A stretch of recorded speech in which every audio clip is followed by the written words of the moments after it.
Hello everyone. Hi Amrita. Hi Shyama, how are you doing? I'm doing good. How are you? I'm good, thanks. Now that we are over the cold snap. No, just about. Just about. I'm still in the cold snap. We have this tradition of talking about the weather when we intro. we do. But you know, it's British. It's being British. It's what it's called being British, isn't it? Exactly. So I just want to say hello. Hello everyone. Hope you guys are all keeping warm. And so we're doing something very exciting today. We've got another very, very, very cool guest on. We have indeed.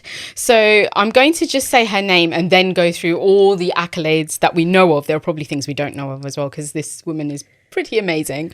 Yes. So it's Pavan from Pavan Beauty. Hello. Hi, girl. Hi, Pavan. How are you? Really well. Thank you for having me. Honestly, this is fun already. Oh, how sweet. That is lovely. Thank you for coming. Yes, we feel very privileged that you're here. You know? Absolutely. I feel privileged that you asked me, honestly. Thank you. Oh, thank you so much for joining us. So just to recap slightly, you are the CEO and founder of Pavan Beauty. And if people don't know what Pavan Beauty is, I mean, what can I tell you? What can I tell you? It's been 10 years. Exactly. So there you go. People should know of you, right? And if you don't, just get on Instagram, get on the website. We will share all of these details at the end, but you have to listen to the episode first. Okay, so you are essentially really proud to offer henna to people, and in a way that kind of brings beauty, right? So that is your kind of a mission statement, should I call it? Yeah, basically to empower people, celebrate the skin you're in. And it's been a journey in the sense of, yes, getting henna to the people. And that's what we've done, is bring henna to the high street. And I feel like it's led on to so many more amazing things that we'll talk about, and where we want to basically take our brand. Absolutely. And how much fun it is doing it. Yeah, it does. And I mean, I've got to be honest, I've been following you for a couple of years and it does look really fun. It does look like a lot of fun. I mean, it can look glamorous online, and that's what everyone likes to share. Mm-hmm. Absolutely. But no one likes to share the grind and the hustle and the doors closing and the rejections and all that stuff. And not to be a dampener or being, negative about it, but you've got to be able to take that. But then the highs are like incredible, and then that just keeps you going, and one step leads on to another. Yeah, absolutely. Yeah. So as you say, there is a grind to it, but I've just got to say, you've got 2 Guinness World Records as the fastest henna artist. Yeah. Now, I've got to say, I've been to so many weddings where they've been like, oh, this is someone from Pavan Henna Artist. And I've just been like, she's the fastest. And it's really weird, because I've heard of you long before I kind of knew your journey or followed you and whatever. So I think your name has been there for a very long time. Yes. Which is fantastic, I think. Thank you. You've been recognised by the British Empire for your services to the beauty industry, and rightly so. So that was in 2018. Mm-hmm. Wow, 6 years ago. I'm literally just I don't know how time is going so fast. Like, honestly, sorry to No. It's just because even though I know this, it's even like listening to it out loud. I'm like, oh my god, this is true. Like, wow, so true. I think when you've done it, and I think people, creatives or people who have their own businesses or do, and you'll probably do this with your podcast, like, this is amazing that you've gone out, you've booked a place, you've kept at it for over a year, and then you kind of look back and you think, shit, I have done a lot, but you forget how much you've done because you're still focused so far ahead. It's true. So I think, like, for me, one of my goals is to start my own podcast. I'll let you know. Excellent. Because I think there's a lot of conversation to be brought to the table for everyone to have access to, which is why I'm in so support of podcasts like your own, to bring the conversations, to the forefront, and to get people talking about being South Asian, having, the same problems and obstacles. Just bringing conversations that I really think are important for our generation. Yeah, absolutely. And I do think that, someone like you who is so popular can do that on a different level to maybe one of us who have just started a podcast, if you see what I mean.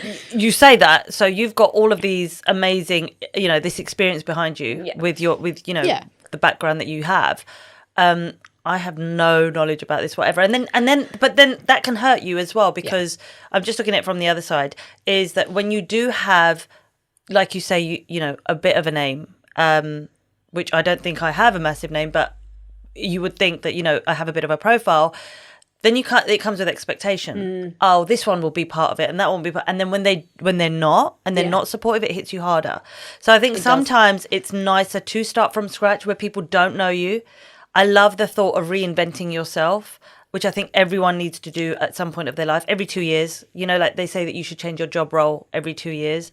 And I'm in the process, you know, of reinventing myself because I want to do a lot more different things. But yeah, I think that's really important. And I think starting from scratch when no one knows you and has no expectation might and sometimes works in your favour. Yeah, I mean, so in terms of us, we are known in the industry because we used to do Bollywood journalism kind of thing. I didn't want to mention that because I didn't know you. It's so different though. This is so different. And in a good way, I think. Absolutely. Well, the thing is, I think it's also the fact that because this is such a different kind of platform, and you're right, it's one of those things where because in the podcasting industry, we were starting from scratch, it was a lot more acceptable for us to be able to make certain mistakes in order for us to learn, mistakes that we didn't know that would happen.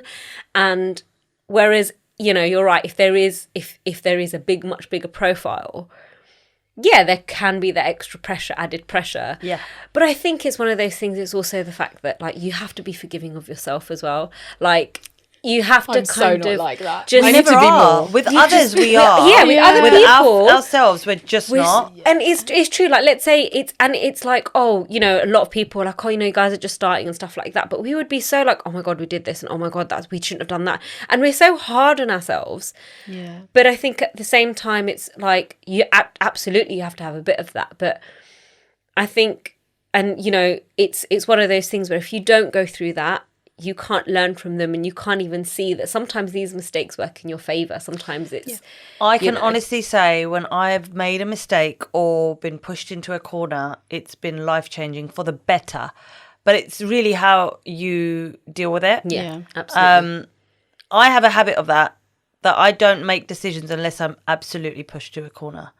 And then I'm like, okay, right. Well, that's interesting. Yeah. That is interesting. That is very interesting. Because I mean, why would you want to get out of your comfort zone? Yeah. Oh God, which we all find. I'm like comfort zone queen, like, you know, fourth daughter, spoilt brat, that kind of thing. So I need to really be pushed. That's so funny. Yeah. But so I just want to say you've had some really amazing collaborations as well. Oh. So you've had people like Ellie Goulding, Alicia Dixon. Yeah. You've had an influence in or worked in EastEnders, like This Morning. There's so many things that you have done. So I just wonder, because you say you don't make a decision when you're until you're pushed into a corner. Were they really like? So obviously, some of them would have been easy decisions, but were they really daunting at some point? I mean, okay, I'll say when I'm pushed into a corner, but when I really want something, I'm like, get out of my way. I like that. I do really like that. So the funny thing about the EastEnders thing was I was actually I was working somewhere and I didn't like the job. Okay. But so I had just broken the Guinness World Record for being the world's fastest henna artist. Right. And this was the first one. So the record was 214 henna armbands in 1 hour, and I did 314. Wow. So oh my God. People were like, "Oh my God, you've broken the by 100." And I was like, yeah, whatever. That's not what I'm doing it for, right? Yeah. Because I did a degree in marketing, and I knew marketing, you need a USP, blah, blah, blah. So I did use my brain a bit then. So I then approached the BBC. So I kept calling them. No, and I said, I need to be put through to EastEnders makeup department. And they were like, nope, sorry, we can't put you through.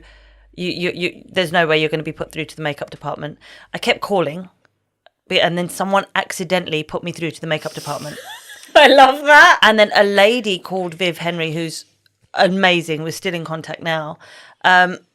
She said to me, I got in touch with her and I said, listen, I've seen there's an Indian family on, or an Asian family on EastEnders. It was the Masouds. Yep. And I know there's going to be a wedding. And when there is, you're going to need henna. The significance of henna for a bride is instrumental. You're going to need henna. I've got the Guinness World Record. And I want to do it. 2 weeks later, they called me back. And then they said, there is actually a wedding in the script. Can you come in and meet the team? I met Priya. I met all the cast at that point. And within another 3 weeks I was working on set for 2 weeks. So had I not banged that door down, they would never have known about me. They might have not included henna, or they might have done such a poor job of it. Probably likely. The Yeah, latter, yeah. So I was like, no, like, this is my thing. Yeah. And if I don't say anything, how are people going to know? I've got to be my own voice. If I didn't have my job in what I'm doing, I'd definitely be in PR of some sort.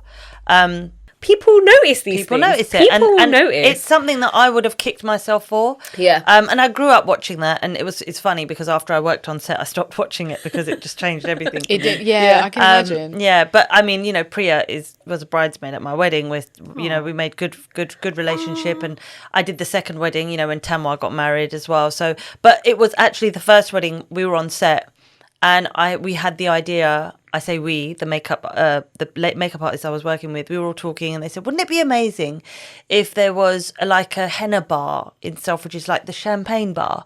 And saying those two words together, henna and bar, just sounded so odd. So we've definitely coined that term, henna bar. And then, so that's what I did. After EastEnders, I approached Selfridges. They kept saying no for 2 years. 2 years? 2 years. And I then, love that you've got the determination to still continue. I feel like I would have lost hope. We've created the market, honestly, but everything from scratch. So they kept saying no for 2 years. In between, I went to Topshop on Oxford Street, opened up our first pop-up there, went back to Selfridges with the figures and said, look, it works. Like, people want it. People don't know what they want until it's offered on a plate, right? It's so true. People pay for convenience. Yeah. And then we went to Selfridges, and we've just gone into our 10th year in Selfridges, and which is great. And the growth has been slow, but there's something there. I know it is, and which is why we're growing our brand into more products and that kind of thing. But I know, and I don't say this with any arrogance whatsoever, because there's so many amazing, talented henna artists. I used to want to be the best henna artist in the world. Mm-hmm. Now I want to bring the best henna artists to the people. That's like amazing. I want to be the vessel. But what I will say is, I know that we've created the market and that we've created that space. So I intend to keep my foot firmly there. So, God, you've said so much. Yeah, that I've got so many I've questions. got so much stuff in my head. I'm like, so I think my main question that I'd like to ask you is exactly what I just reacted to. What makes you so determined, even when people are turning you down? Because I think personally, South Asian women in general, and it's not just me, I can only go from a personal point of view. I just, it's almost like I'm determined enough until a certain point. Yeah. But say after like the second no, that's not a great point. That's only 2 no's, right? Compared to this Pavan lady that I've got sitting here who's like, how many no's has she heard and still going on? She's still like, I'm here. What inside you thinks, no, this is mine. I'm going to achieve it. I don't care how long it takes. Like, what in you wants to do that? I don't know. And I tell you something, I could say, like, people say, how did you do the Guinness World Records? And I said, because I'm so impatient. Like, that's why I'm so fast. Why am I so determined? Stubborn? I don't know, but I'm not particularly that stubborn. Like, I'm that person who will let shit go. Like, I can't hold on to grudges. And if someone gives me love, I'm like, I'll give you 10 times more love. But there's a kitsch. So there's a pull. Yep. And I have been deterred from doing this so many times. Like, even the people who you think your family, your friends, or are going to champion you, they're the ones saying, you've been doing it for so long. How old are you now? You need to you need to focus on your husband, on your future children. Oh my God. Honestly, and I'm like, shut up. Like, I don't want to hear this. But my point is, so, when COVID happened, our bar was not like it. We were about to go under. I had to pivot, launch products. Then I lost my dad. Then I was like, okay, after that, I need to do something. Like, so we had another launch in Topshop. We got front and center on the ground floor on Oxford Street again. We did their window display with a Halloween. It was amazing. Then there was another lockdown. And then I was just like, honestly, I was like this close. I was like, what's the point? I can't. But there's that kitsch. There's something that just keeps pulling me to it. And then, like, honestly, with there will be small successes, not even huge successes. There'll be small successes, and I'll be like, I've got to keep going. I've just got to keep going. And now, today, you see it. South Asian beauty is being celebrated now more than ever. Yeah. So people are hair oiling. turmeric lattes, Bikram yoga, eyebrow It's true. threading, It's all from all of that from stuff. the South Asian. So I'm like, continents. absolutely. They say luck is when opportunity meets preparation. Yeah. We're prepared. Like no one's put the It's graft true. in It's like true. we've put the graft Yeah. in. It's true. And the opportunity is now there. Cultural appropriation we've been hit with, when we did Perry Edwards, you mentioned. And that's why white, British, blonde hair, blue eyed people, I'd say, come and get your henna done. Oh no, I'd be annihilated. And I'm like, who's going to annihilate you? It's not us. Like, it's really not us.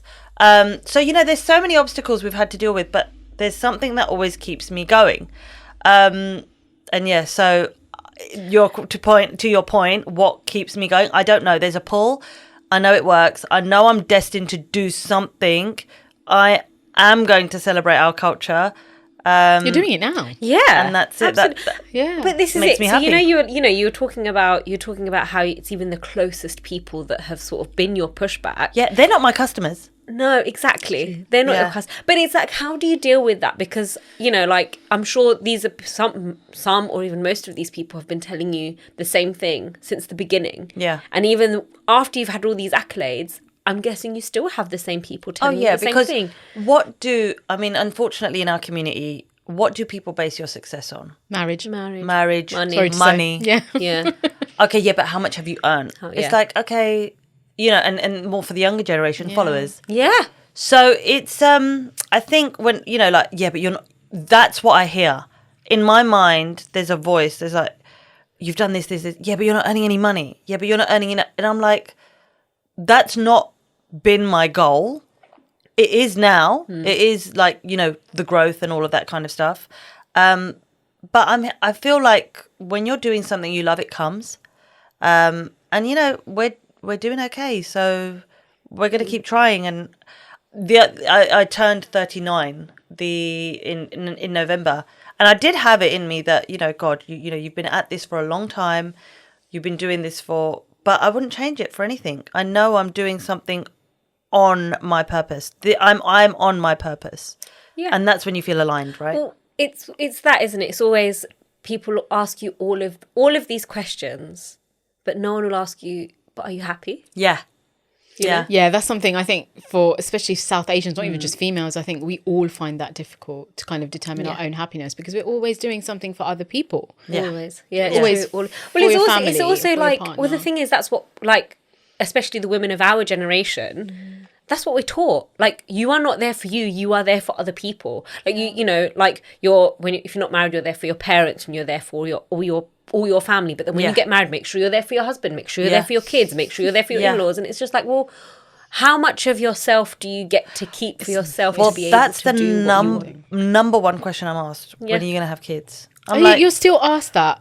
Oh my God, all the time. That's ridiculous. My husband's not. They don't ask That's him. what I mean. That's what I mean. Because I would don't think ask that they him. would ask both, like, the couple. We were at a wedding recently, right? And my husband's really good with kids. Like, everyone is just like drawn to my husband, especially kids.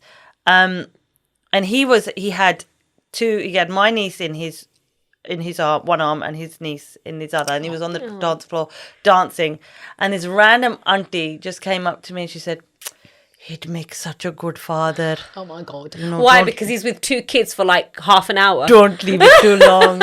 And I was like, okay. And then, like, they'll say that, like, you got to have kids and blah, blah, blah. And I'll be like, go to him on the dance floor and go and say it to him. Yeah. And he will tell you, I'm all right, thanks. Yeah. It's funny because I'll say this to my husband annually. Do you want kids? He's like, not yet. Not yet. So it's like they act like I'm depriving this dude. Yeah. I can completely so get funny. that. Do you know what I mean? Obviously, Like, obviously it must be it's you her. because it's you. She's saying she doesn't want it.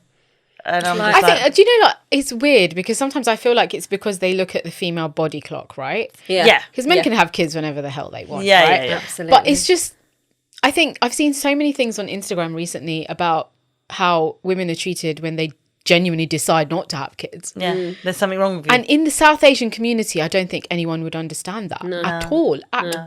Listen, I come from a family of 5 kids, and I'm one of I'm the youngest daughter, so 3 older sisters, 1 younger brother, and when we got married, I said I want 4 kids, but it's fun for the kids. It's not so much not fun for the parents. Oh no, this is exactly it. I like, my husband has got so many of his friends who are having, like, literally there are so many of them in these past 2 years that either have had kids or are having kids currently. I went to see a newborn baby on Saturday. I went to a baby shower on Sunday, and all of the women are like, you know, it really sucks because we are told, oh my God, having kids is great. No one tells you how hard it is. No one tells you everything that you have to go through, not only externally but internally. How your body just does not do the things that, like, they were like, no one tells you. My niece and nephew couldn't be more close to me. Like, I am their mum. My sister is their mum. They've got 3 mums. So basically, when like, even when my sister's not there, they'll say, mum, I mean, Mussy. Like, that's how it is. So I see what my sister goes through, and I see what it is to have kids. I don't hate kids. I love kids. Absolutely. But maybe it's not, I don't know. I don't want to say I don't want kids, but because if it happens, it happens. Everyone will see me pregnant in a year. What happened to you? But I just don't know. But it's a life choice, isn't it? It is a life choice. So I wanted to ask you, actually, just backtracking very slightly. Yeah. I've got this. So obviously we used to do Bollywood interviews before. Yeah. And I've got this really vivid memory of interviewing Priyanka Chopra, and what you were saying Priyanka Chopra Jonas. I can't forget her married name. You really reminded me of her when you said that you don't know what it is that keeps you going, but you feel a pull. So for her, I actually asked her, I'm going to ask you the same question, or kind of a little bit tailored. I asked her what makes her so unstoppable. And she said when she sees a glass ceiling, she just wants to smash through it. Yeah. And I feel like that is coming from you. That's you just basically gave me goosebumps. Yeah. Yeah. So I feel like that's the kind of thing I see from you. But do you actually see a glass ceiling? Because some people don't see it and they just want to rise and rise and rise. But do you actually see any limitations in the way that you work or in, you know, the industry that you're in?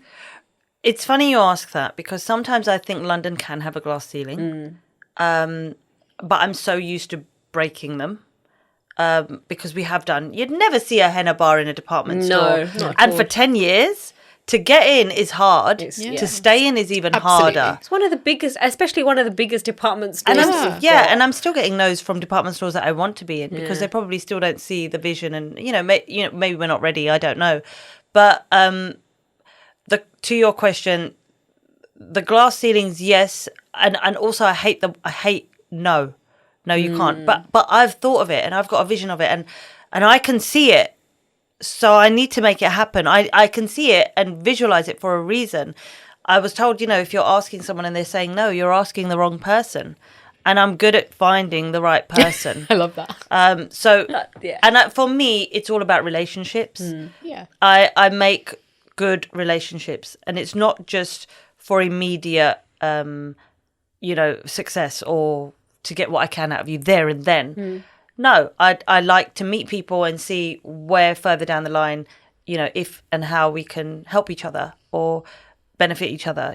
I think when I first got into, I only use Selfridges as an example because people really base my success on that. That you got into a department store, whereas I've done a lot of other things as well, and we've been in Milan, Barney's, New York, and so many other places. But I think it's the point of the glass ceilings and that, going back to that, is just that when you're told no enough times and you're like, no, you actually believe in it, then I think it's your duty to fight that. Absolutely. And make it come true, basically.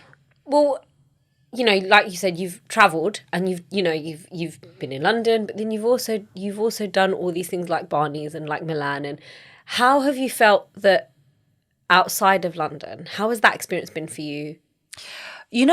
That's what my point was. So, sorry, when okay. when I went and I did interviews when I just got into Selfridges. Yeah. The first question a lot of people asked me, because I went on a few radio stations, and they would be like, how was it being an Asian female getting into X, Y, and Z? And I never looked at it like that. I never saw myself as an Asian female trying to do something. I just thought of it, I'm trying to do something. Black, white, blue, male, female, it doesn't matter. I've got an idea. I want to make it work. So saying, in answer to your question, I never had these barriers. And I don't, when they say British, Asian, female, why do we need those categories Why can't it just be entrepreneur? Or why does it have to be, you know, and I'm grateful. I love being a female. I champion being a female. I love being Asian. I love being, you know, of Punjabi descent. You know, I love all of that. But I feel like that doesn't define you. You are who you are, and you just so happen to be Asian and whatever. It's like the people ask me, like, believe it or not, did you ever think you would marry a pugwala? Did you ever think you would marry a man with a pug? No, I didn't go there and think I need to marry a man with. It's like that. That's how I analyze it. You know, like it just so happens to be that he is that silhouette. Yeah. And that's how I think it is. Right, you're a businesswoman. You just so happen to have that silhouette of being Asian, which are positives. But the core is that your goal is to make this business a success. Or so do you, like, this is I sort of do think that, especially in our culture, that is the boxing that we do in our conditional thinking, that we're Asian, we're female, we're this, we're that, whatever. You've done well for an Asian female. Yeah, exactly. What are you talking about? That's probably a comment you probably get from an Asian, though. Yeah. Do you see what I mean? Yeah, it's not going to be from any other ethnicity, or like unlikely to be. Yeah.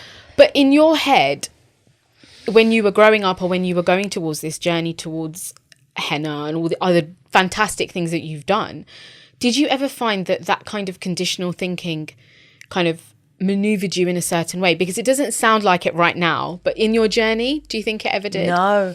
Even when South Asian beauty, this whole like kind of craze has started, South Asian beauty being celebrated, I didn't know how I felt about it at first, because I was like, okay, this is great. South Asian beauty is being celebrated and I love it. But do I necessarily need that tagline? But now I've embraced it so much because, I do. I want to celebrate it. You know, putting tel in your hair on a Sunday night. God, did I love that. It makes you feel, you know, you love the smell of it. So, yeah, it's great. And I want to take onus of that. You know, the henna on your hands, the smell of it, the, you know, haldi dudh. I got hurt the other day. I'm going to drink some turmeric latte. Turmeric latte. No, I'm going to make myself some haldi dudh. It's true. So my thing is, like, and I think this happens as you grow older, you really get pulled to your culture and what gave you comfort growing up. And I think because I do have a small platform, I want to share that. But then again, you know, like you get the questions about appropriation and whatever, but I'm just like, we live in London, we're born British, we are, you know, we are South Asian. Why can't it merge? Like, that's what our parents tried to do when they immigrated. It's true. Yeah. It's also the fact that even with your brand, you're doing it in the right way as well. It's like, it's not just, oh, I'm a henna artist and I'm just using henna. You're very clear about what your product what you want your product to be and how you want it to affect your customers. It's not just about, oh, I'm from the Asian community, henna is a part of my culture, so I'm just gonna, it's the way that you're even doing all your products, like the fact that it is like, you know, it's vegan, is it? It's non-toxic. all non-toxic. There's no like extra chemical. You haven't done it in a way of like, oh, here's a product, I just want to be someone. You're actually like, your product is, this is what Asian culture is about. Yeah. You know, this is what your experience was when you were younger, and you're trying to bring it to a market. Yeah. And I think that's a difference. And oh my God, like I'm just thinking about sort of, it's great that you're doing it, but how much of when you first started, like, how was it when you first told people that, oh, this is what I want to do? They looked at me like I was loony. Like, honestly. Yeah. And I think now in hindsight, I remember there was one time when my dad came home from work and I was like literally taking a nap on the sofa. The reason why I could do it because I was living at home. Yeah. So there was a point where Selfridges, what we were earning from Selfridges was paying them. And then me doing my bridal work outside was paying my girls' wages. And there was a point where I was like in between clients and I was sleeping on the sofa and my dad was like, are you sure you want to do this? And I was like, yes, Dad, don't worry. I know what I'm doing. And then like within like 2-3 months after that, not weeks, we were making money. So it was good. I knew it was going to work. And I knew it was for a reason and I knew it was genuine. And I always say this, God, like, please, like, I'm asking with sincerity, not because you want all the lavish things. Of course, everyone wants all the lavish things, but that's not my why. You know, my why is we want to enjoy that, of course, but the why is something different. But at the beginning, people obviously thought I was nuts, and I would tell people, especially again in the Asian community, what do you do for a living? I do henna. Oh, okay, that's your hobby. What's your real job? I was like, no, I've got a henna bar in Selfridges. Oh, immediately different. Treat me differently, talk to me differently. Really? And I see just beyond that. And once people treat me like that, I'm just like, okay, I've made my mind up about you. Of course. Yeah. But I think now, looking at it, like I said, in hindsight, South Asian females don't get a lot of funding in an investment. And I wish I had seeked out investment at an earlier time rather than now. While there was a buzz, but I had no idea how to do it. I had no idea. And then you do ask people and they're not really keen on sharing that kind of information. So that is one thing that I wish I had started looking at earlier, but that's not to say it's going to stop me because now I've got a bit of experience under my belt. Now I know how to approach that situation. I completely believe that, totally. But it's really interesting you saying that people that people aren't so easy to talk to about stuff like that, and they're not willing to share. No, when really it's I think in the last year I feel like we've experienced that a little bit. So they just don't want to share information, and I get it. You don't want to give out. But if people say to me, okay, can you give me XYZ buyers? Yeah, all right, I'm not going to give you that information because I've worked hard for that. Yeah, there's other things that you can share though. Yeah, but if you can share, if you've hit this brick wall, would you recommend me going this route or that route? And I'm happy to share that information. How did you feel if if one brand said no to you, or they said you can't work with another person, or they've demanded exclusivity? I'm more than happy to give information. I give a lot of information out. But I don't think people are as free with their information. So this is another thing that I think is, especially in the South Asian community, is the conditional thinking of seeing someone who is Asian as your competition. Yeah, because what we've been taught is that there's only room for one. Exactly. Well, there's only room for one, but also you don't want that person to do better than you. Most of the time, that's what the thinking is. And that's a real shame because we've seen that a lot. And because I talk about my husband a lot because we're both in the same industry, and we get that in the same, we both get that, and we understand. So when one of us is feeling that way, the other one will say, well, you understand, this is how it works, and blah, blah, blah. But yeah, it's such a shame. It does happen in the Asian industry. Yeah. I think it must happen in other communities as well, but yeah, we obviously feel it when you come from that community. Yeah, absolutely. So I've got to mention your husband here because you guys are literally a dual brand. Oh, thank you. Obviously on Instagram it's Magic Sing, right? Yeah. I think I started following him before I followed you. And then I was like, oh my God, I didn't know they were How married. dare It's also you guys are so glamorous. Oh, we're really not. So glamorous. You really are. Maybe it's just for Insta. This is how I dress every day, and he's like, when I'm not wearing makeup, he's like, oh, you're not going to put any makeup on today. I'm like, you better shut.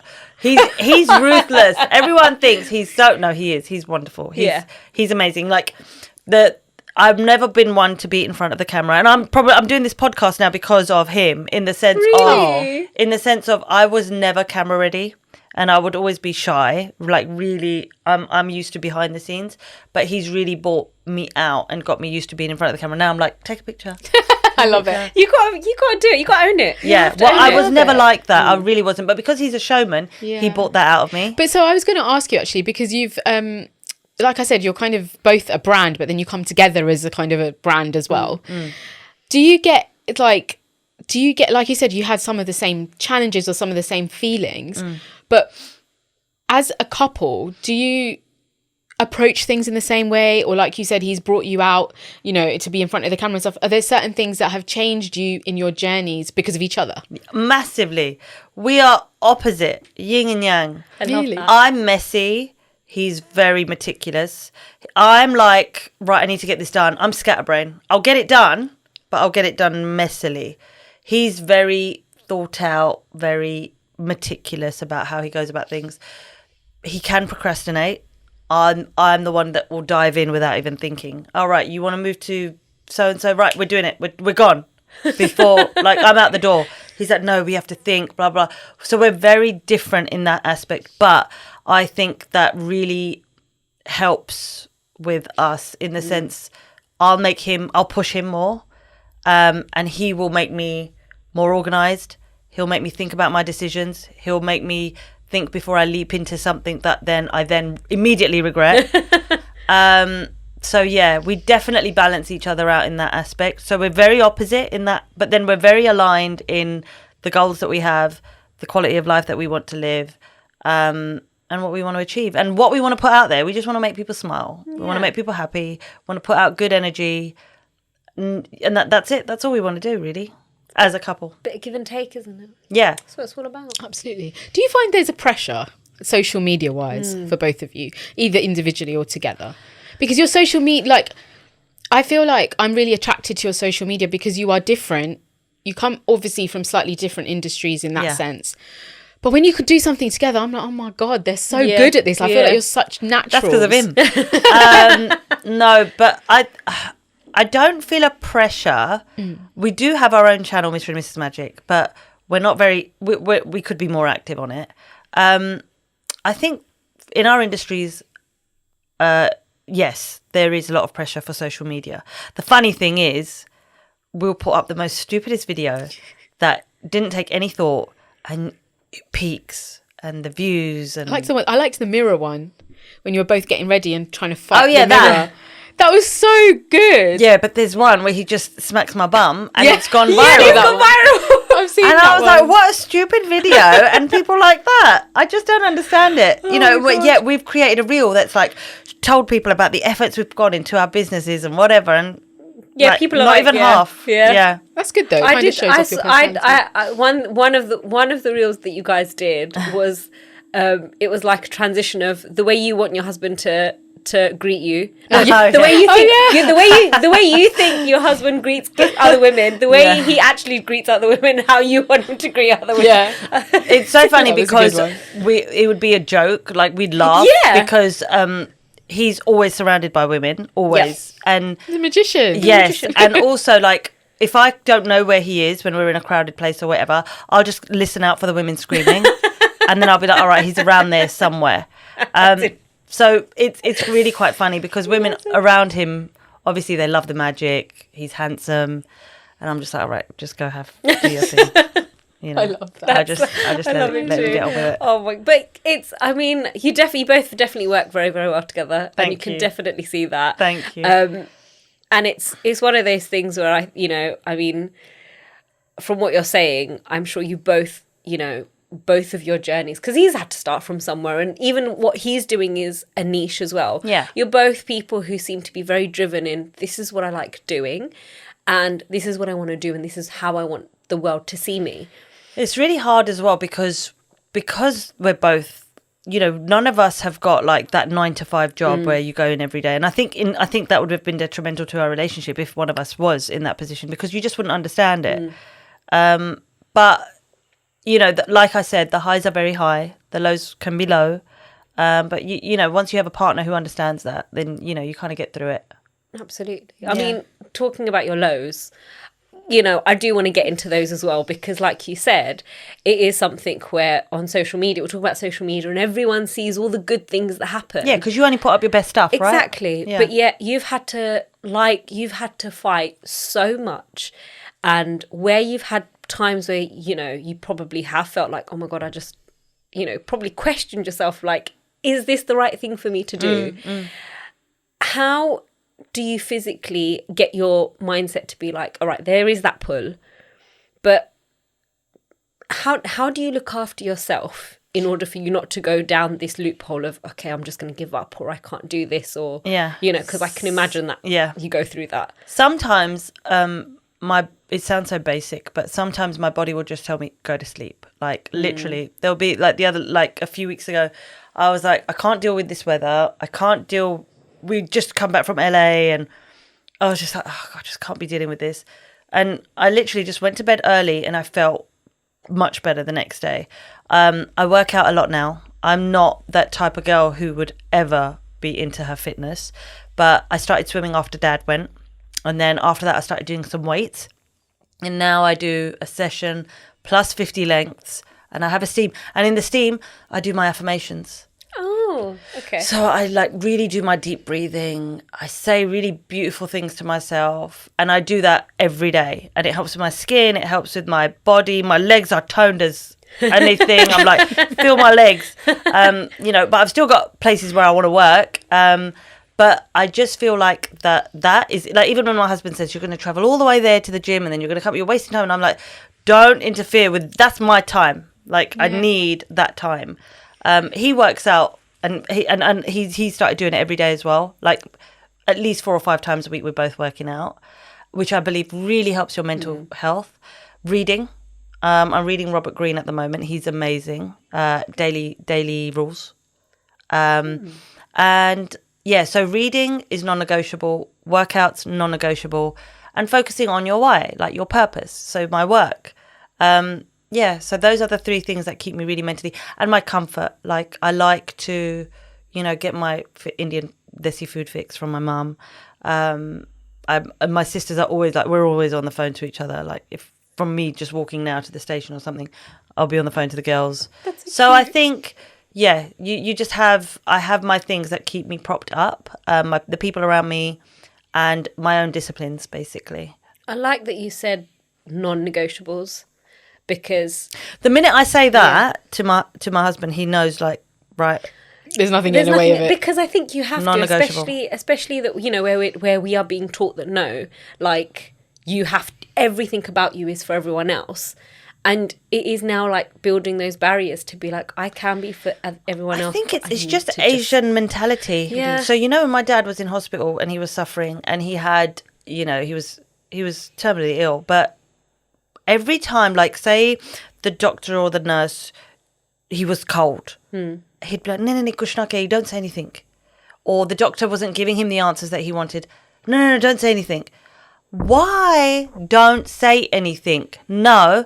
So my dad would know that if I get a bee in my bonnet, I'm sorting out. Yep. I'd get my dad that hot water bottle. I'd go into the nurse's kitchen myself and heat up that hot water bottle because I'm not having my dad cold at night. No, exactly. The doctor's not giving answers about the results. Right. I'm at the doctor's, next morning. Like, and then I'll say it to them. I used to say to the nurses before I left, look after my dad, and my dad would know what that meant. Like, but my point being, we have always been told, don't say anything. Don't say anything. Don't rock the boat, basically. Yeah. Why don't say anything? Yeah. I can't, it's not in my personality. Dad, you didn't raise me like that. Mum, you didn't raise me like that. So why are you telling me that in my adulthood? Yeah, absolutely. You've not raised me to keep quiet, so I'm not going to keep quiet. I feel like I'm very similar to that. Yeah. I don't get told specifically, don't say anything. But you're expected it's not like, to say it's anything. okay, Yeah. don't Yeah, worry don't about worry, it. yeah. And I'm Yeah, like, yeah. no, if you don't want to raise your voice, I'm going to raise Yeah. my voice Yeah. for you. But it's it kind of also reminds me of the fact that, like, I know that sort of the elder, like my parents' generation, take pride in the fact that I've never taken a day off work even if I was sick, and I'm like, why? Exactly. Did you not? You have to like look after yourself, and you've got to be, in order for you to be there for everyone else. And I say this all the time, in order for you to be of service to everyone else, you've got to be in a healthy state, and you have to look after yourself. Fill your cup. Yeah. Yeah, first. Yeah. Exactly. It's Exactly that analogy, isn't it? When you're on a flight, you put your own mask You put first, your- and then you exactly, put on and then you those. put on someone yeah, else's. I just think that's really, really important, and I think our mothers and grandparents didn't do that, so they don't understand it. That when we do it, they're like, "How can you get away with that?" Yeah. We didn't get away with that. It's a different world, isn't Yeah, it? it's a different Especially world. after COVID. oh yeah. My think mum, we've- I'll tell you a funny story. My mum, our cold water and our heating went off in our apartment, and it was like 10 o'clock at night. And I said, Mum, I'm coming over. And Mum was like, what about Magic? And I was like, it's all right, he's staying here. And Mum was like, if you leave him You need to alone, put you him- better. And I yeah. was like, oh, all right, then I'll stay. And luckily, the hot water came back on, and I was like, I was just going to go to my mum's. Yeah. You can come. But I'm going to my mum's. I want to be more. It's really I love funny that. because it's one of those things where it's like and that reminds me, like I would say the year before, like Christmas time, both me and my husband were ill. We got really, really unwell, and we were meant to go to my mum's, but I rang her and I was just like, oh yeah, we're both unwell, and she was like, are you looking after him? I'm like, I'm unwell too. Yeah. Yeah. You know, like, you need to come in and look after both of us. exactly. Yeah. No. Yeah. But it's the expectation, it's isn't it? that expectation That of the woman like, looks after the man. just, Yeah. well, it doesn't matter because they were like that. It doesn't matter what state they were in. They Yeah. still had to, whereas like, it's like, oh, if the guy's ill, then it's just like, oh no, like, we've got to treat them like little babies. But I think, yeah, you're right. They were expected to do that at They that were. time, but we don't have to do the same thing. And and I think in that sense, it's, for me, it's that we live in a country, and I've grown up in London where it's always been very multicultural. So ideas have and the way that we've looked at life has always been taken from our friends who aren't necessarily from the same background as us, and how they live and what they think, and sort of just give and take about what we're surrounded by. Yeah. And there's more awareness as well. I think there's so much more awareness about how we can look after ourselves and what we need to do in order to not be burnt out. And I think you're right, COVID has taught us a lot. Yeah, I think Massively. Like, Massively. a It's lot. just changed the way we socialise. Yeah. Like, even now, I'm the happiest when I'm in my duvet and hot Really? water bottle at home. Like, I love it. I love going out, don't get me wrong, but after a couple of hours, I'm like, right, I want to be in my space. The thing is, no one's going to question that now. Yeah. If you leave early from somewhere, or you just want to prioritise yourself. Yeah. Before we used to question it, didn't Look, we? oh my Yeah. God, you're not doing anything. You're Why not are you not doing. staying in? But, Why are you but, not but, staying but in? in actual fact, Yeah. you're right. It's now encouraged as well. Like, oh, you've had a busy Yeah. week. Don't worry. Go and home. it's not. And Yeah. it's great. I Yeah. think it's Yeah, great I because think- like for me, I go into, or like I do 1 week in, 1 week out at work, and as great as it is working from home, I do actually like going into the I love office and going into seeing people. I do think it And makes a just- difference. it Yeah. just actually having that interaction with other people. Because you can feel isolated at Yeah, home. You you really do. can. I can. definitely did. 15 Yeah. months just working from home. I was pulling just- my yeah. hair. Oh, yeah, that's too much. I Yeah. even said to my parents, I was like, you know what? If this job turns into a work from home role only, I'm changing jobs. Really? Just couldn't take it. But the thing is, there are some people who revel in it, but Yeah. it's like and it's all in hindsight, right? And I know so many people like that who thought, oh my God, I'd love to just work from home constantly, but they're not realizing, oh no, I'm at home and I'm either by myself because they live Yeah. on their own, Yeah. or they're just surrounded by the people that they're constantly with all the time. But also housework as well. Housework, you end up everything. doing it all at the same Everything. time. Yeah. Everything, you don't Yeah. get that Yeah. break, and It's it's not- like, Yeah. you know. I feel like that is a boundary to go into absolutely, a workplace. Yeah, definitely. And I'm not a homebody. I like being out, yeah. but then I like my evenings. It's just Yeah. having that balance, and I Yeah, think absolutely. it's yeah. But so I wanted to ask you actually, because even though you've said you've got certain things that you make sure are non-negotiables, when you have genuinely, and I know we all have this, even if they're not as frequent as certain people, when you have a day where you're really not feeling it, Yeah. and you've got to show up, like, you know, you have to do an event or something like that, or something high profile even, and you know you can't take that day off. How do you deal with that? 9 times out of 10, you end up feeling better doing it. So I always do it. If I've committed, I'll do it because you can't get out of it. But yeah, 9 times out of 10, you will always feel better for doing it. It will always change your mindset. And I think that's the best way to change your frequency. Yeah. Because if you are feeling like that, there's obviously a reason behind it. You might be feeling a bit low. You might be feeling things aren't going your way. You just might be have a horrible cloud over your head. And the minute you do go and do something out of your comfort zone, just kind of ignite something. Like a month or two ago, there was like a dinner I really didn't want to go to. I really wasn't feeling it. But then after going, I had like the best night. Yeah. So I was like really thankful that I went. So I think when you are feeling like that, that's you being tested. Absolutely. And you've just got to do it. Like, you just have to get on with it. Absolutely. So I'm going to add in here, because you've talked about coming out of your comfort zone. Yes. We're recording this before the episode goes out, but Dragon's Den. Yes. Oh my God. Oh, well, I love the word frequency. So Yeah. this is definitely something that I'm like, right, I want to know about this. Yes. So you made a slight announcement on your social media. Yes. A few days And ago. I didn't realise it was going to go mental. Oh no, you definitely would have. It went mental. So I put it on everywhere because we had to clear it with them with what we could put up. And Yeah. honestly, I wasn't expecting the support and the lovely wishes and the beautiful messages. And, you know, people were like, whether you get investment or not, you're so brave. It's so hard to get on there. And that made me feel so much better, because before even going on, my first thought was, what will people think? Really? Is that what you thought? That's all I've been thinking of. Wow. Even now, okay, it's not been aired yet. Yeah.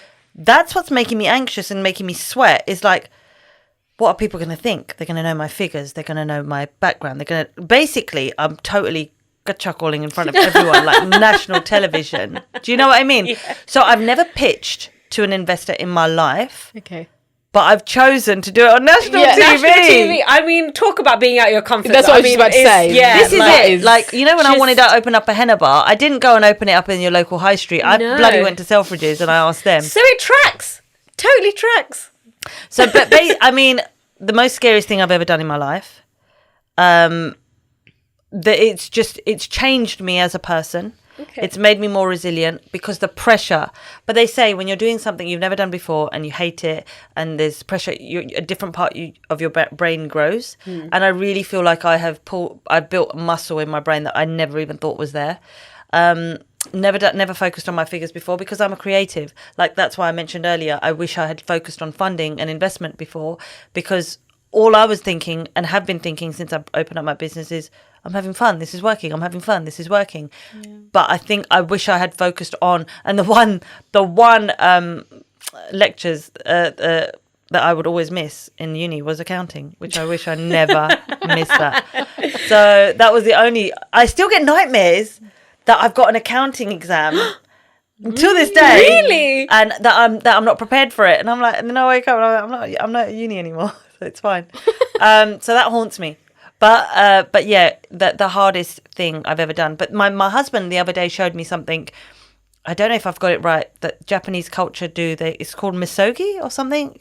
Yeah, I think so. And it's to do something that is life changing for you every year. Life changing in the sense that you're testing yourself. You're really coming out of and that was definitely my thing that I did last year.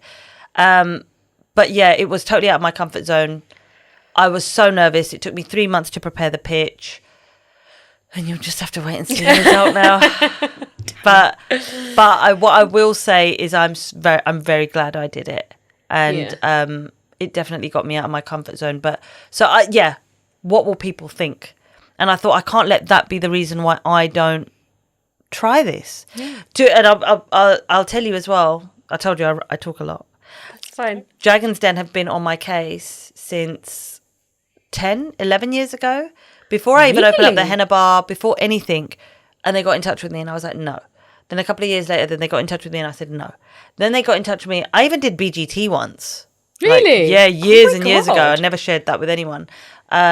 Exclusive here. I love this. Oh my god! Yeah. And then, but I knew Dragon's Den. If I'm going to be shown anywhere, it's going to be Dragon's Den. Yeah. So I did it. I was like, if something keeps coming to you, just try it. What was the reason you were saying no? Just out of curiosity. Because of what people would think. Okay. That's the only thing. I knew the work and the effort to go into it, but once I apply myself to something, I can do it. Like, I know my strengths. Yeah. And if I have to do something, I'll dissect it and I'll really, do it properly. I was worried about what people would think. I wasn't even so worried about what the dragons would think, to be honest, because it's more about what the people I know would think. Isn't that funny? That is so... Because that stops... It's just embedded in us. Yeah. And, I do have to point this out as well. You said that they kept calling you, and it's just in the same way that you kept calling EastEnders. You literally just kept on. So it's kind of just come back round to you. And the funny thing is, I called... they called me in February, and... They called me in February, and I was like, oh, go on then, I'll just do the first interview. And then the second time they called, oh, I've made it through to the first round. I'll go on, then I'll just do my pitch. Like, you have to do one to send one, record them to them, record it and send it to them. I'll go on, then I'll just do that. And then it's like one thing after another. But when the road just lays out for you and it's not difficult, it's like the rasta is being laid out. Shown the way. You're being, and there was no obstacles, it wasn't hard for me. And I was like, okay, if it keeps going as easy as this, I'll just keep going. And all of a sudden I got to the end, there. And I said to Magic, God, do you remember when I said I'm just going to do the first interview? I'm not even going to do this. And I ended up just doing it. I believe there's some things that you're meant to do. And I was meant to do this. Yeah. Because the road just laid out for me, effortlessly. I love that word, effortless. Yeah. It was effortless to just get on there. And then they kept saying, oh, we can't guarantee you're going to be aired. And I was like, oh, I don't care if you air it or not. Or we can't guarantee it, and then we're ending up being aired because apparently to even get aired, like there's so many that they record. So to even get aired is like, you know, you have to go through a lot of, you know, red tape and all of that kind of stuff. But they've done that. Mate, that is, and you know what? It's that thing of conscious thinking as well, because you're so worried about what other people, you're so worried about the other people. That's it. It takes your mind away from, oh, hold on, what am I doing? Because, you know, anyone would think that is to be in front of those people who are there to be like, oh yeah, I want your money, I'm going to ask you for your money. Yeah. You'd literally, most of it would be like, oh my God, I've got to make sure I have a good impression on them. And, you know, like those are the people that people would think about. But it's really interesting that you found actually the process of doing Dragon's Den easy because... Yeah. I mean, I wouldn't say easy. Not easy. Laid out. Laid out. I mean, each step by step by step. And the thing is, being in front of them, I didn't see them as, yes, okay, you see them as the dragons and they're going to annihilate you. And yes, they were brutal. But I'm very used to being around affluent people. I'm very used to being around people who have made it and, you know, millions and billions and, you know. So that didn't scare me because I don't base people and treat people based on what they've got in their bank account. I never have done and I never will do. So for me to talk to them, that didn't faze me. That's the only thing that's phasing me did phase me is like, what will people think? They're going to know the ins and outs of my business because sometimes people can have an image of you or perception of you. But like, you know, these are the cold hard facts. This is how hard I've been working. This is, you know, now going to see what will be the future of my business basically. So I think if you believe in it that much, and I believe people have started taking me seriously a bit because of it as well. I was just about to ask that question. Yeah. Because it's almost like the Selfridges thing that you just mentioned. That once you say you've got a henna bar in Selfridges, the attitude kind of changes a bit. Yeah. So I was going to ask you, have you noticed that already? I think in the last few days. Yeah, in the last few days, and it hasn't been aired yet because they put me on the teaser for last week. Okay. And then people started messaging me and said, you know, God, we just saw you on the teaser. And I was like, oh my God, this is crazy. But yeah, I think to go on there, to get your figures ready, to do the due diligence, to do all of that stuff, you've got to be serious about your business. I'm serious about my business. But the fact that I have to keep saying that even now... it's I can imagine. So what was the scariest thing about the actual pitch at the end for you? Apart from the what will people think, but just for you in that moment. Oh, God. I can't even remember. Well, all of it. I remember, I think I was stood there for a good hour. Really? Wow. A good hour. The scariest part, knowing that people were watching me. Okay. The filming crew, the camera crew. Okay. So that before I actually did the pitch, I had to do a pitch to the exec producers, the whole team and everything. And I remember straight after I did that, I burst out crying. And my husband recorded the whole thing. And then at the end, you'll see me like that. But that's when I just burst out crying and I had to go outside because I think I had built up so much. Yeah, it was the bottling up of everything. And it was just a release. And I'm so glad I did that before I actually pitched to the Dragons. Yeah. Pitching to the Dragons was not as hard as doing that bit. Okay. So that's so interesting. I think I'm so glad I did that because I would have burst out crying in front of them and they would have thought, you fucking mess. But yeah, I think the hardest part is we're so conscious about what other people will think. Yeah. That you and again, like you say, you forget, hold on a minute, you've achieved a lot. Yeah. You've got proof of concept.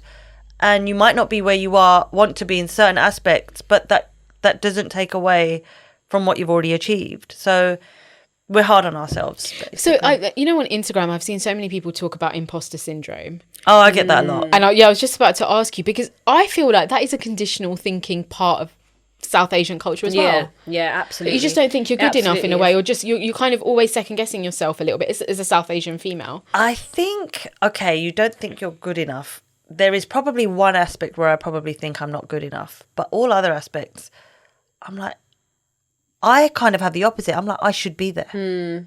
I need to be there. Just and if I'm not there, how do I get there? And all of my goals that I had last year, I got them.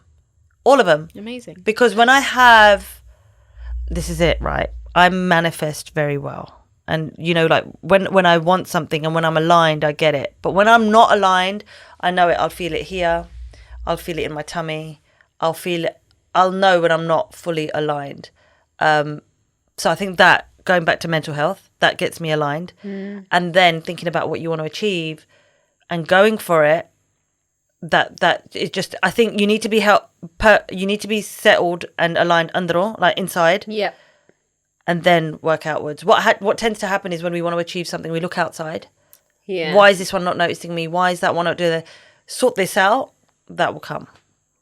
That's such good advice, especially from a South Asian female who is successful. Yeah, I mean, because I think we all, as South Asian, this is my personal thought, I think pretty much all South Asian females get caught up in something or the other. Yeah. Whether that is the fact that you don't think you're good enough, or whether that is your family or the people who are telling you, don't bother with this, do this instead. We all get caught up in something. Yeah.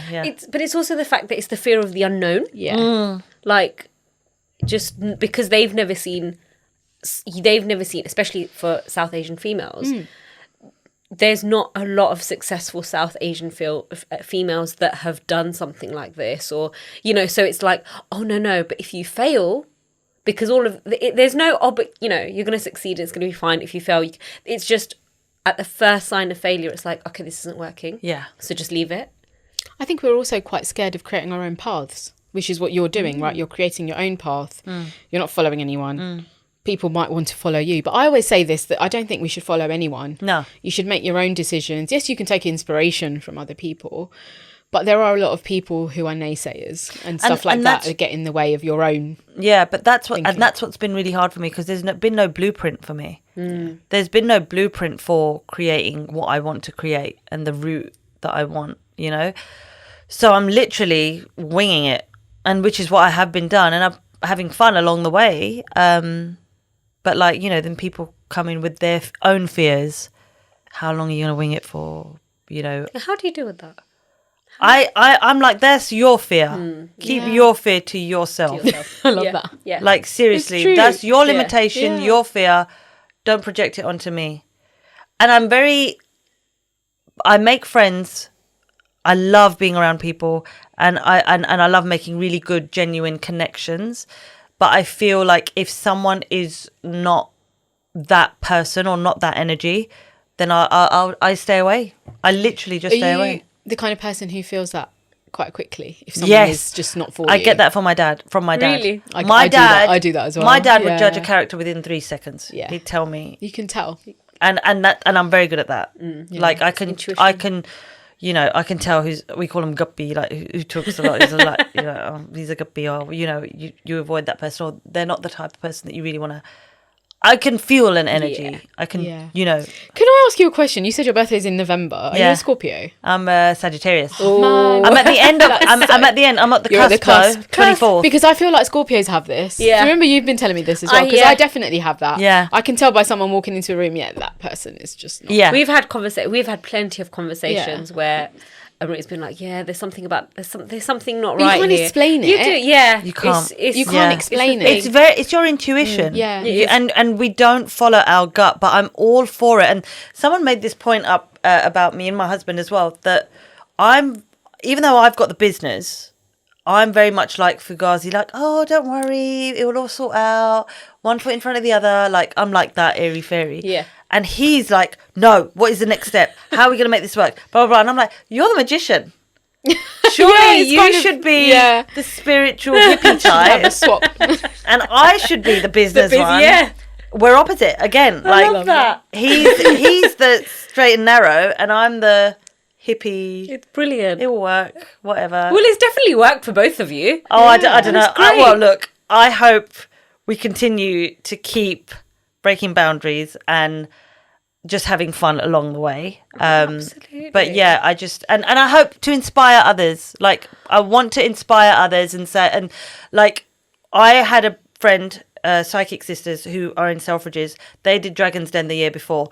The minute I watched her episode, I applied for put my name down for Dragon's Den, and then they got in touch with me and all that stuff. So she inspired me to do it. So I hope I can be that inspiration for someone else, whether they're South Asian or not, but someone who thinks, you know what, if Pavan can do it, and you know, and she was like the way she was, Yeah. I can certainly do it, you know. So Well, that's my I goal. think we need more of that. We need, especially like females. Yeah. I think that we definitely need more females championing other females Yeah. to grow and to be each other's support rather than be each other's competition, and see women like, it's not about, oh, she's doing what I'm doing, so she's my competition. It's she's doing what I'm doing, how can we work together so we both succeed and we both create a great space. I think what really helps me with that is because I have sisters, so I really understand the sisterhood. Yeah. So when I meet people, when I meet girls, they're immediately my sister. Like, how can I help you? How can we work together? People are quite guarded, but I'm very good at getting that guard down of people, because I can understand, when people think that they, someone wants something from them, or being too nice can look disingenuous. Yeah. But like, I think consistency is key. If you're consistently nice, consistently loving, consistently show that you're not in it for something, or you haven't got an ulterior motive, you make amazing connections along the way. It's true. So it's so funny because I literally had this question down and it leads on really well. So I was going to ask you, where does your strong desire to keep going come from? Because I feel like it comes from somewhere. Has it been just your journey, or the way you've been brought up, or like? I'm glad you asked that, because I think I found the answer in the last few days. I think it's my culture. Okay. I love our culture so much. Like, I love being British. I love growing up here. I don't think I could live in London forever because the weather just drives me nuts. I love our culture. I love roti. I love the getting together and eating. I love the hair oiling. I love the touching and feeling, the hugging. And I love our culture. It's just so much fun. There's so much good to it. And I want to share it with the world. The minute I meet someone, I offer them Indian tea. Oh, everyone. The minute my brother-in-law is English as you like, blonde hair, blue eyes. I bought him a kada the other day. He's wearing a kada. My nephew's wearing a kada. Sweet. It's just, I think, not religious. No. I wouldn't class myself as religious. I do love our religion. I listen to Bart. I listen to my Sukhmani Sahib Bart. I do I do all of that. People would think, oh God, you don't seem the type of person to do that. But I do my Bart.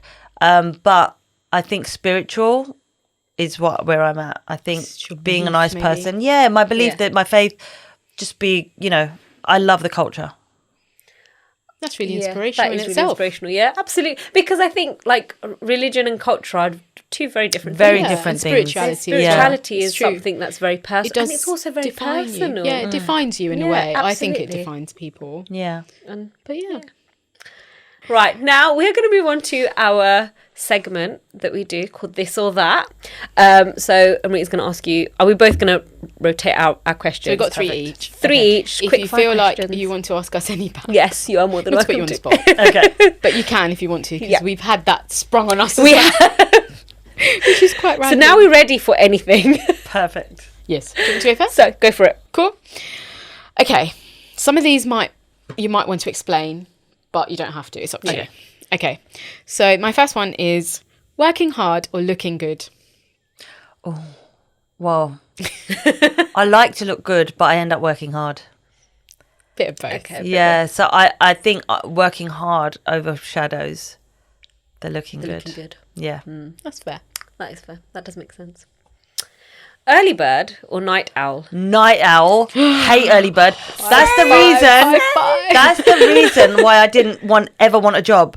Because I thought, you are not getting me out of bed at 7 a.m. I can't work for anyone. Yeah. I can't do it. true. There you go. I mean, it's funny because we like me and Amrita both. We do not like early mornings. No. We've The gone other- on holiday and we're like no early No mornings. more, no early morning flight. And the other day there was a really amazing event, and I had to leave the house at 7:30 in the morning. Oh my God. No, but I got up. I looked outside. It was -3. I went back to bed. That's so I was funny. like, I'm not doing it. Oh my god, I'm no, not I doing hate it. It's Especially when it's so cold. But cold. when I went to LA, I will say this: it might be the jet lag, but I would be up every morning because it's so bright. It's so bright. It's but it's so- so sunny and I think it's easier to get up early in the Yeah. summer than it is in the It winter. is. because I Yeah. feel like you want to make the most of the day. Yeah. That's how I feel. Yeah, but Absolutely. yeah, definitely not early bird. I'm definitely more awake at night. Yeah. at No, night no, than it's I true. am. Yeah. It's so true. Right. Yeah. Okay. Inner strength or outer strength? Inner strength. Amazing. I'm working on my outer strength. I'm getting a bit of muscles now, but inner strength. You are nothing without inner strength. You will not be able to pick a 6 kg bloody dumbbell if you have not got anything in there. So true. work inside out, inward and out. Yeah. I like that. You know what I'm saying? I do. Absolutely. So do I. Sheet mask or cream mask? Cream mask. The sheet masks you can't see anything, and It's true. all of that I stuff. prefer a cream mask too. I've tried the LED red light mask. And Brilliant. really, is it really yeah, good? it's amazing. I've seen it everywhere. I've put it on my social media. Have a look. I think I saw it on your I think I did see it somewhere on your thing, and I was Yeah, like, I wonder. my Actually, husband's did always one- telling me off not putting the goggles on, but brilliant. And how many times have you used it? They say it's not really. I mean, people try and use it 3 times a week, but I've heard it's not really effective unless you use it every day. I see. Every day, Okay. really? Yeah, so 15 minutes every day. Just put your skincare routine on, leave a nice serum on, put it on 15 minutes, and then put a take serum it off. on after it. I've heard so many good things about it. Yeah, do I've it. heard a lot of good things about it. Do it. Excellent. Interesting. Okay, so my last one is, this is me looking at your social media, so I'm not going to say sorry, but it might be a difficult one. Would you get rid of makeup or get rid of shoes? Oh yeah. Well, I think you know the answer. I did think this. I think I might have preempted the answer. Makeup. Yeah, and also that's because I've been doing a lot of skincare.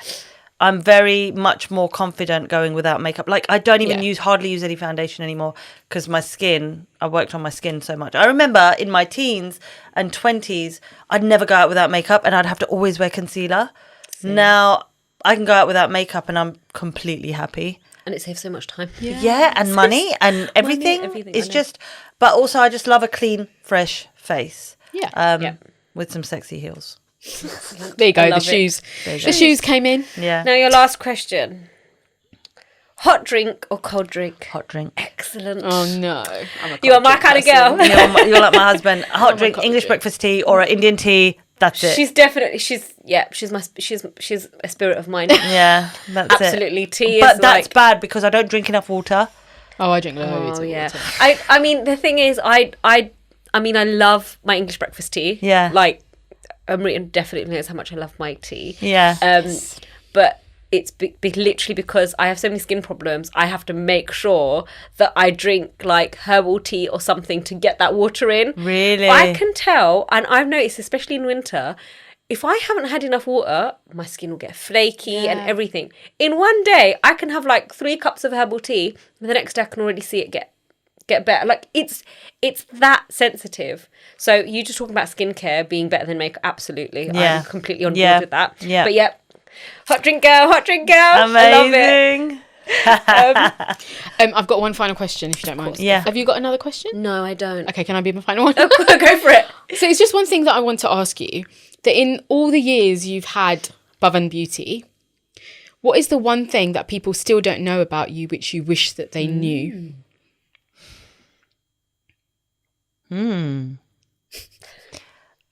As an experience or as a person? Anything you like.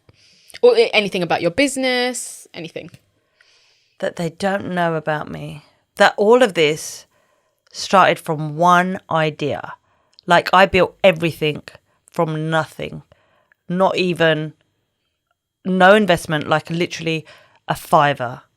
Like, all of this came from nothing. Like a seed. You know, they say faith of a mustard seed? Mm-hmm. That is how I've been running this business. Like, literally. That this didn't come from anything tangible. It just came from an idea. That's it.